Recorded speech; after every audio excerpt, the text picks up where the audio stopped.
Hello students, today we'll be discussing urban ecosystem functions and processes.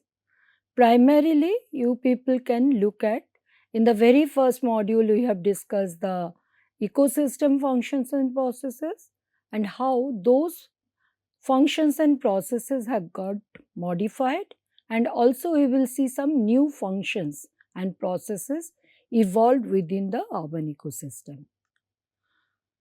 So let us have a recap of the last class first. Urban ecosystem we discussed. We also discussed the change from natural ecosystem to the urban ecosystem.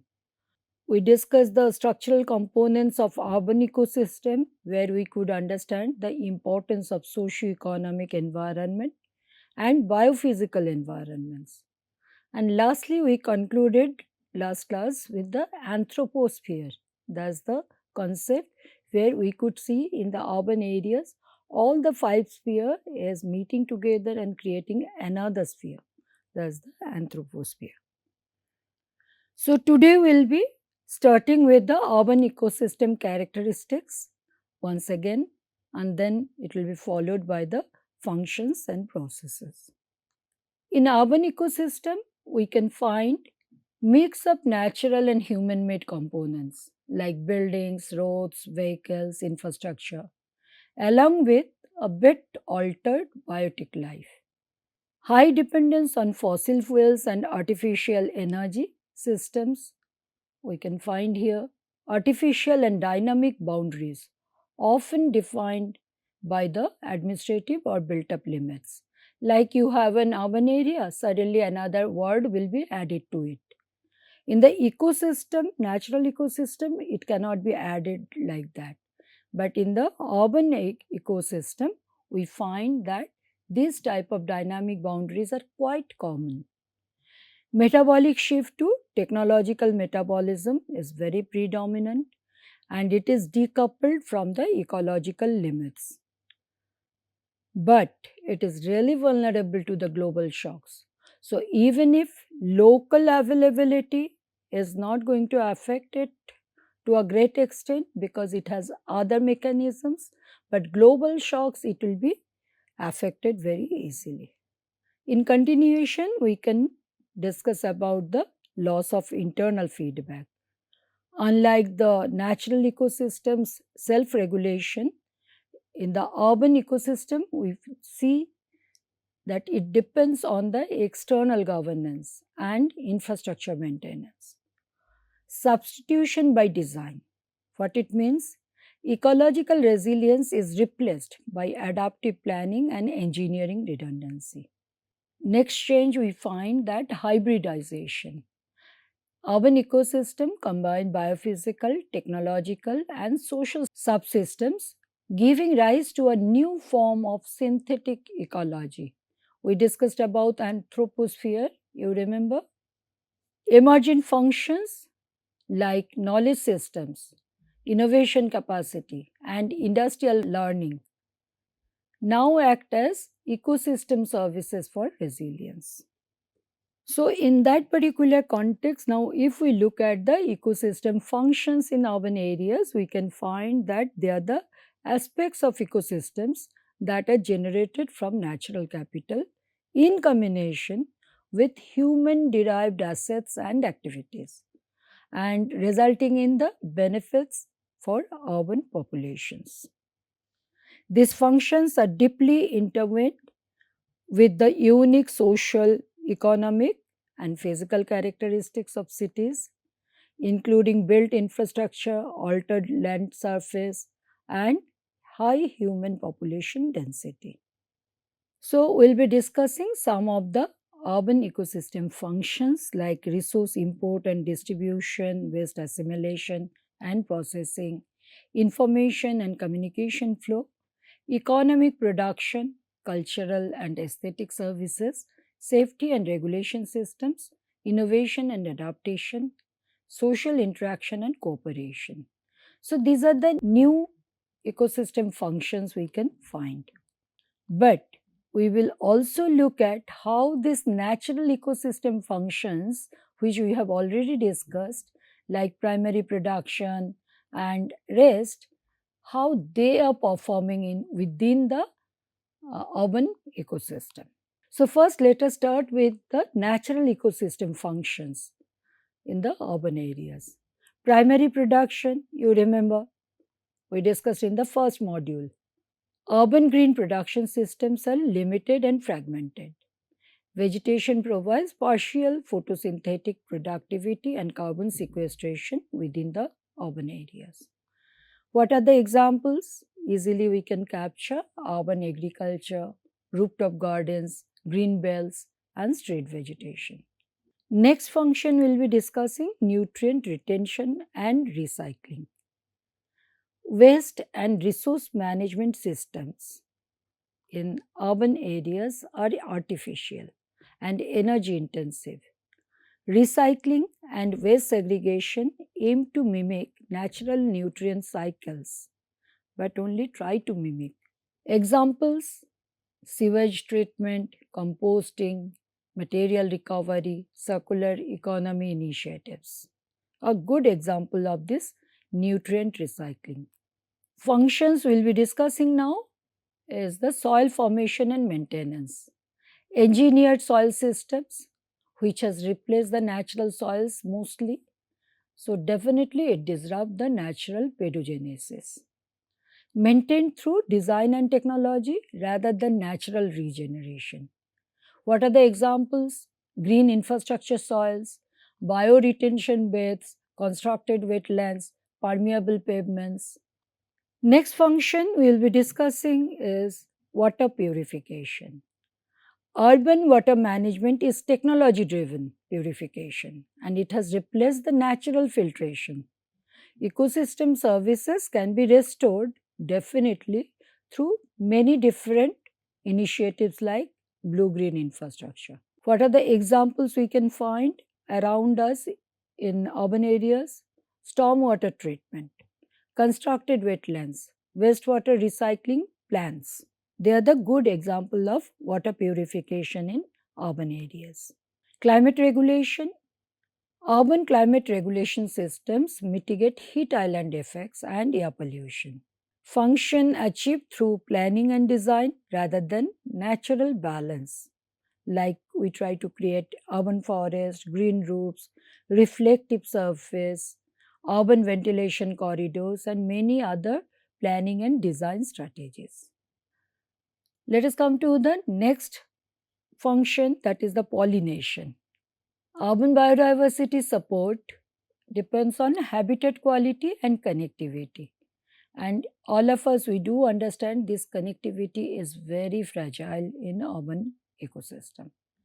Human stewardship is crucial to sustain pollinator species because nature cannot take care by its herself alone. So, we depend on the pollinator gardens, biodiversity corridors, green roofs, etc. So, once we have checked that what are the modified natural ecosystem functions can be in urban areas, now let us go for new urban functions. One by one, we will go through them: resource import and distribution, waste assimilation and processing, information and communication flow, economic production, cultural and aesthetic services, safety and regulation systems, innovation and adaptation, social interaction and cooperation. So, you can see the role of social as well as the economic activities so strongly in this type of functions, which are mostly new. Maybe they have taken some inspiration from nature's, but when we will be discussing them one by one, or you already know them quite well, that they are these functions so different from the natural ecosystems. So, first one we will be discussing is the resource import and distribution. The urban systems import large quantities of food, water, fuel, and goods. Even if they don't have these facilities within the boundary, they can import it. And once they import, they can distribute. And that distribution happens through networks like grids, pipelines, logistic systems in order to regulate energy and the material flow. So previously we have discussed about the niche, that's the address and the profession. So you can very well understand that in the urban areas, this niche is having a very different meaning. If you can bring it, import it from any places, it is okay. Then you can really enjoy that type, that facilities. And this is equivalent to an artificial trophic web. Next, urban ecosystem functions we will discuss, that is waste assimilation and the processing. So, in the urban ecosystem, lot of wastes are being generated, and this engineered waste management system is actually in place, unlike the natural one. And what it includes, the system: collection, segregation, recycling, incineration, very new.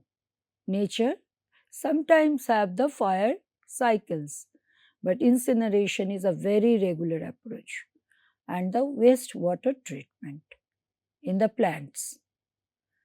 And all these are designed to manage linear material flows. And this linear material flow does not exist in nature at this scale. Nature always believes in a closed loop. So the waste which is going out in the natural ecosystem, that's a resource. But in the case of urban ecosystem, the waste which is going out, that's a threat. Again, another very new thing has come up within the urban areas, that is the information and communication flow. And this is a very important function for today's urban experience. Digital and social connectivity is a unique feature of urban ecosystems. Data networks, social media, governance system, all of them, they regulate feedback and coordination like a neural network of a city, and which is very much predominant in our everyday lives as well. The next function which we will be discussing, that is the economic production. We have also seen the primary production, and we have seen how the energy moves from that primary producers to the consumers, and it comes back to the decomposers in the natural ecosystem. But we will find in the urban ecosystem, industrial, service and knowledge production, they influence humans' economic activity. This replaces natural productivity as the main form of energy conversion into usable goods and services. So we get these goods and services, but in a completely different production lines we follow. We go for a lot of energy conversion for that. The fifth function which we will be discussing, that is the cultural and aesthetic services. Probably this is a very unique feature for the human society, as well as I will also like to emphasize, maybe urban areas, they have really taken advantage of these cultural and aesthetic services. Recreation, heritage and symbolic value creation is one of the distinct feature of the human society. Parks, plazas, monuments, museums, cultural spaces and urban art, they enrich human experiences, and lot of exchanges happens, and the identity created by all these cultural and aesthetic services that are unique to human settlements, especially the urban areas. Many cities you remember because they have very specific this type of services. Next, ecosystem functions we'll be discussing for the urban areas are the safety and regulation system. Again, another human-made system. Governance, planning, and emergency response are some of these innovative functions which we have been able to evolve as a society. And that has actually shaped the urban world to grow and to grow faster. Institutions and regulatory mechanisms replace natural self regulation and thus help maintaining order, safety, and resilience through human evolved mechanism. Next function is innovation and adaptation. Technological evolution and urban learning have facilitated urban ecosystems. To evolve with technology, innovation hubs, universities, and design adaptation. And this is again a very unique trademark, you can say, for the urban areas.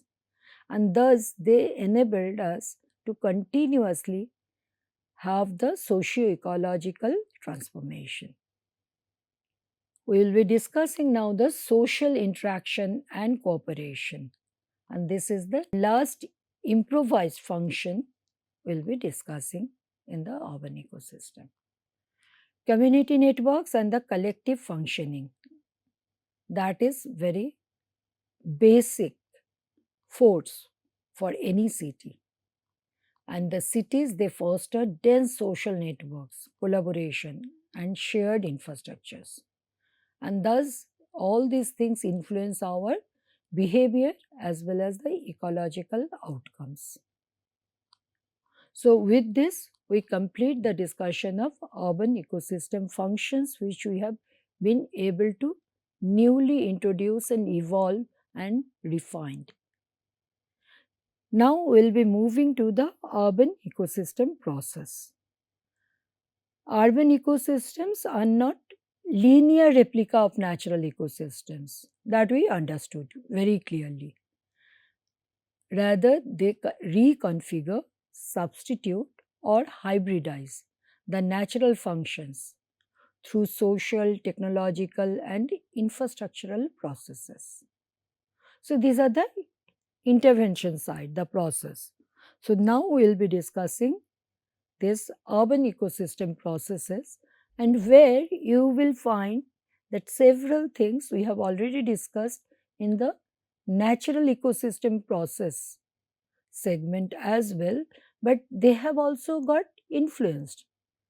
We will be discussing one by one: photosynthesis, nutrient cycling, energy flow, water cycle, pollination and seed dispersal, decomposition, succession, predation and competition, symbiosis and mutualism, pollution. There are so many other processes, but I have picked up some important ones to share with you. The first one, all of us we know photosynthesis for primary production. But let us see the limited scope of this photosynthesis process within the urban ecosystem. It's severely reduced due to impervious surfaces and limited vegetation. It occurs in urban trees, parks, green roofs, urban farms. So, if the green is there, then only we will have this photosynthesis. Now, energy flows in a very different route. It's a technological metabolism rather than autotrophic organisms like plants, algae. So, let us go for some good examples like energy production and provisioning systems. Where we are having them? In the power plants, in the solar grids, bioenergy firms, they are supplying the energy. And thus, we can easily understand that the new systems are breaking natural trophic dependency, and it is shifting towards externalized global energy networks.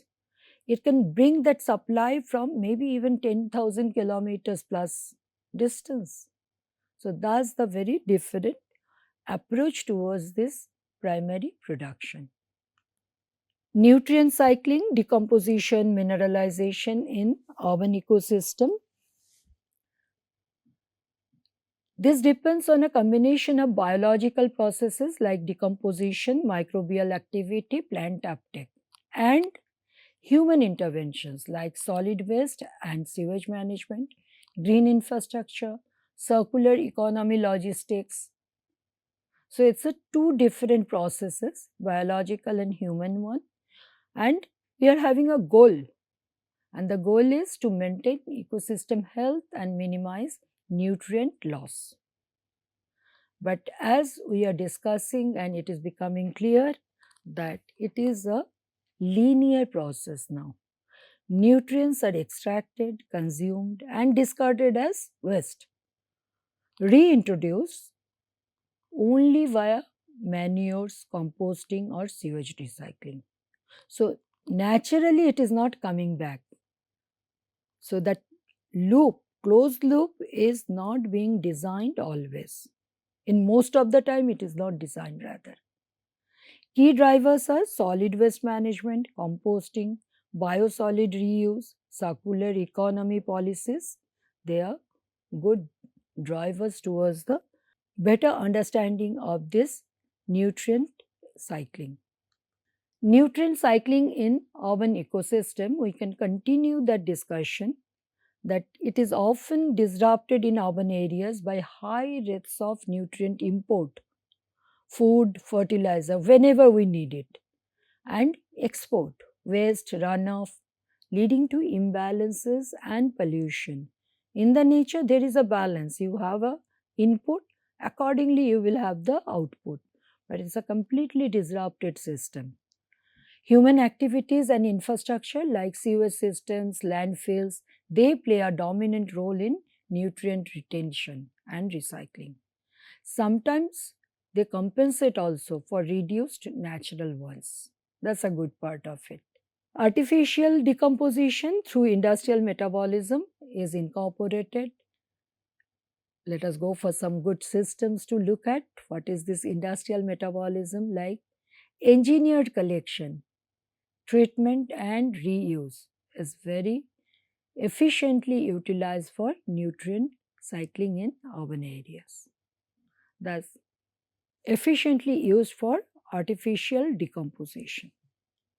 This efficiency depends on governance and not microbial activity anymore. Nutrient loops remain mostly open. The third ecosystem process we will be discussing are the energy flow. Urban energy flow is dominated by the fossil fuels and electric grids.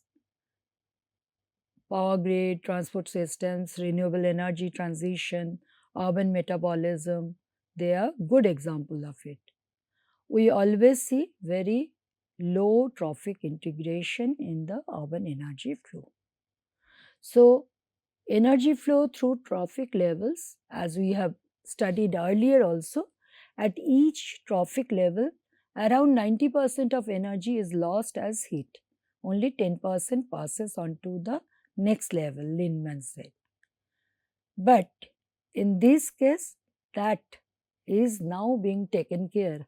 How best the maximum percentage of energy can move to the next level. So, from the farm, transportation, supermarket, human, from the human to the waste, and then the decomposer.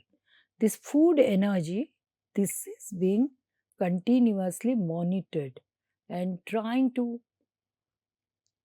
get the understanding through analysis that how efficient it is.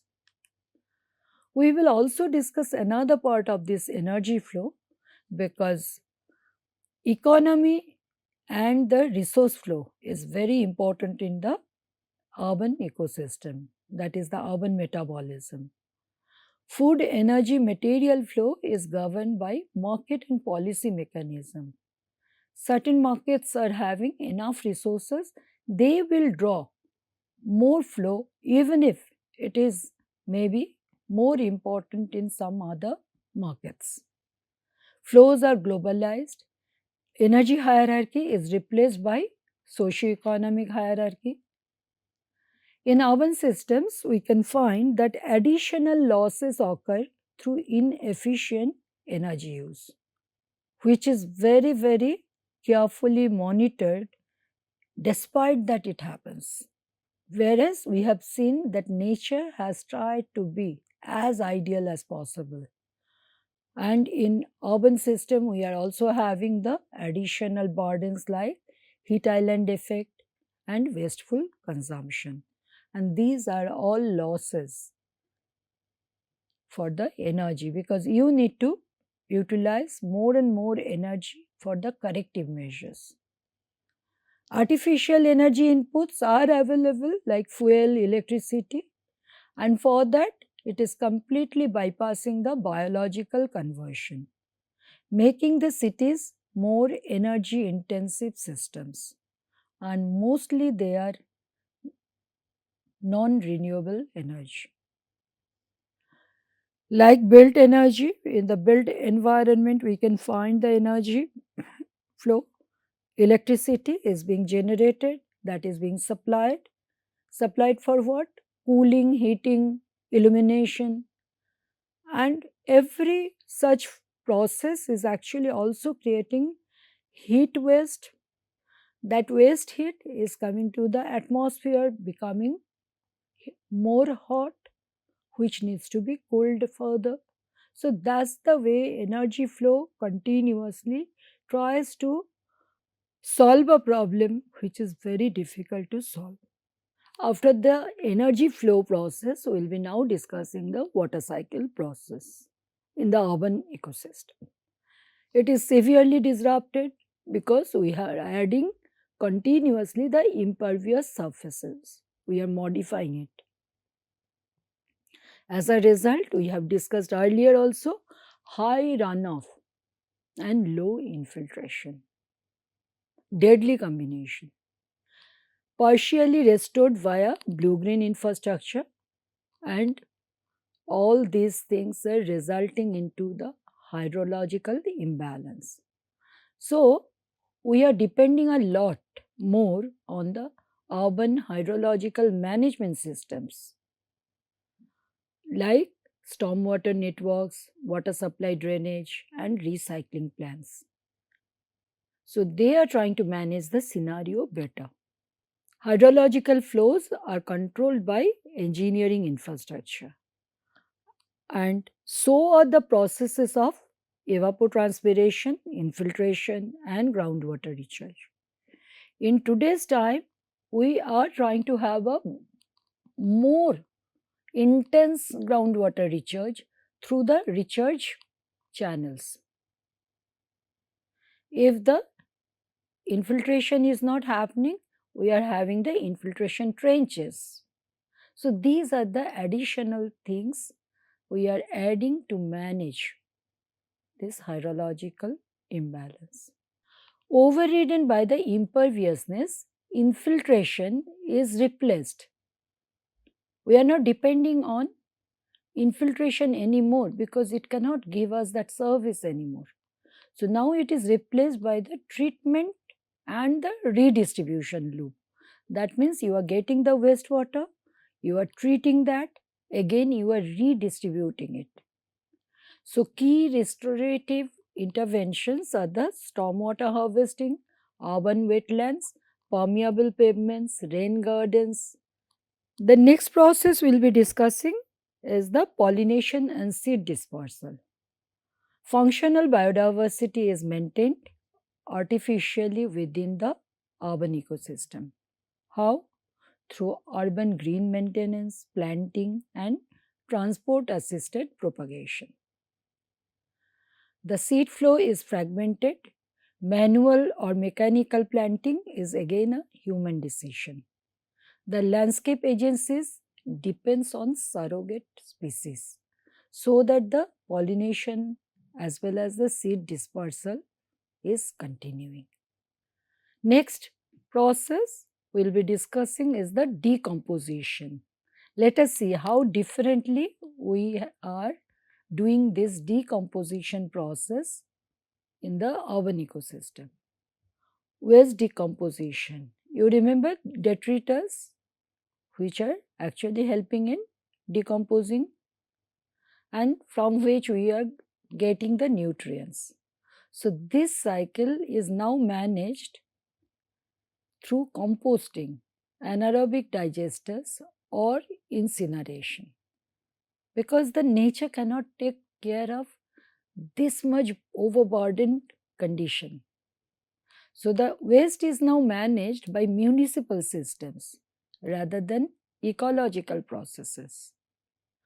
All urban areas needs to have a very strong, efficient, active municipal systems, starting from the garbage collection, wastewater collection, maintaining the municipal systems till the end of the decomposition and bringing back if we are recovering anything, otherwise discharging.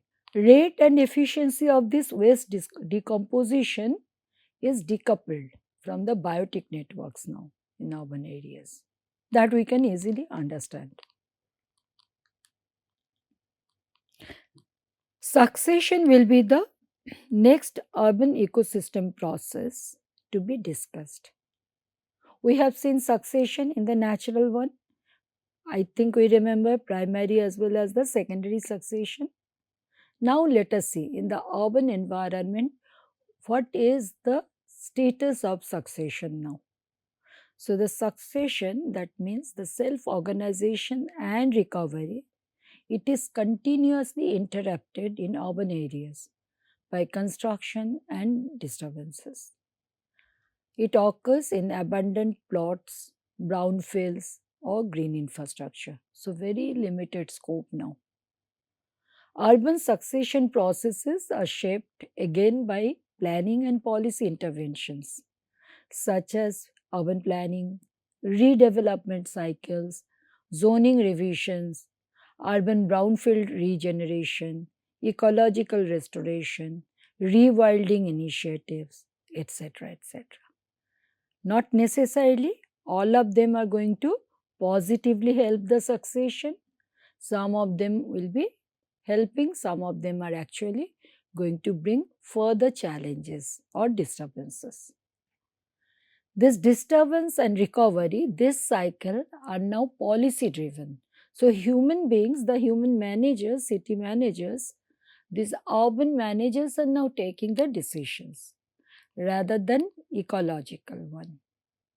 Urban regeneration substitutes ecological resilience through intentional succession. So, if the managers are okay, then there will be the succession. Otherwise, it will be difficult to go for a ecological succession. Another area we'll be discussing, another process we'll be discussing, where again we will find the influence of urban managers, predation and competition, simplified or replaced by the domestic animals, pests, and humans as top consumers, leading to fragmented trophic relations. So it is completely new relation when you compare to the natural trophic levels. Regulation is through market forces, governance, and social behavior. Selective pressures arise from economic and social competition rather than biological one, because the needs are very different. So, biological competition, that scope has narrowed down further. Urban ecosystem, that drives the adaptive evolution of urban biota. Synanthropic species. Let me just explain you what is this synanthropic species.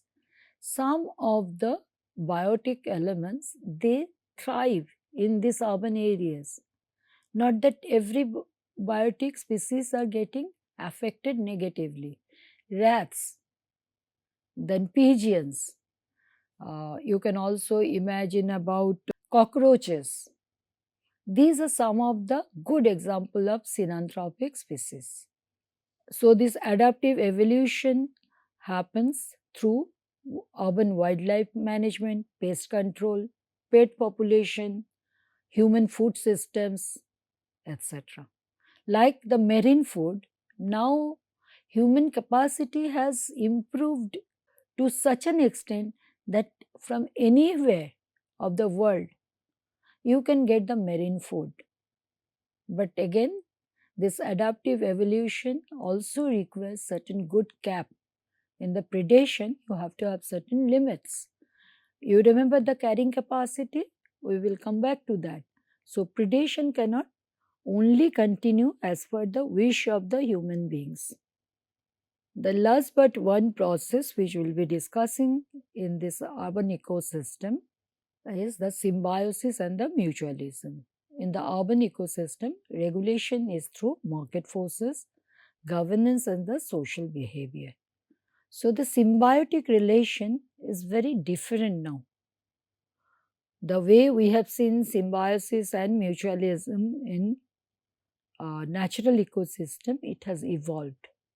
Cooperative interactions become institutionalized through public-private partnerships, collaborative planning, and networked co-benefits. And these symbiotic and mutual relations within the urban ecosystem that produces social analogs of ecological symbiosis, city nature co-management, shared stewardship models. So you take advantage of the natural element, and then at the exchange you are trying to protect it, manage it better, because you are getting the benefit. And this is the very basic fundamental for the ecosystem service understanding. Our last process for urban ecosystem discussion will be one of the most negative one, that is the pollution. In nature, biological oxidation process which regulates the CO2 balance, that is not present anymore in urban areas. So, what is happening? Industrial activities, human and vehicular traffic emissions, they are intensifying this pollution. Carbon cycle is now dominated by the anthropogenic pressures. It's not only carbon, it is also nitrogen, it is also sulfur. So many other chemical components are coming out in the atmosphere, in the soil, in the water. So pollution is becoming everyday problem for many cities, especially in the global south. Carbon sinks like urban park and forest, vegetated streets, etc., they are gradually diminishing. So pollution curbing is a important process which needs to be within the urban management, and that probably in India all of us we do agree without any debate. So with this, let us see what we have learned today. First thing, we have tried to understand the urban ecosystem characteristics. So the changes in the urban ecosystem that we have tried to document. In the next phase, we have discussed the urban ecosystem functions. In that, in two different sections, we discussed first natural ecosystem functions, which have been modified within the urban areas. And we have discussed the evolved ones as well. And lastly, we have discussed at length the urban ecosystem processes, which are based on the natural ecosystem as well as new processes as well. So, with this, I would like to come to the reference section. Very interesting references. You can go through them to learn concepts better, which I have discussed. Thank you.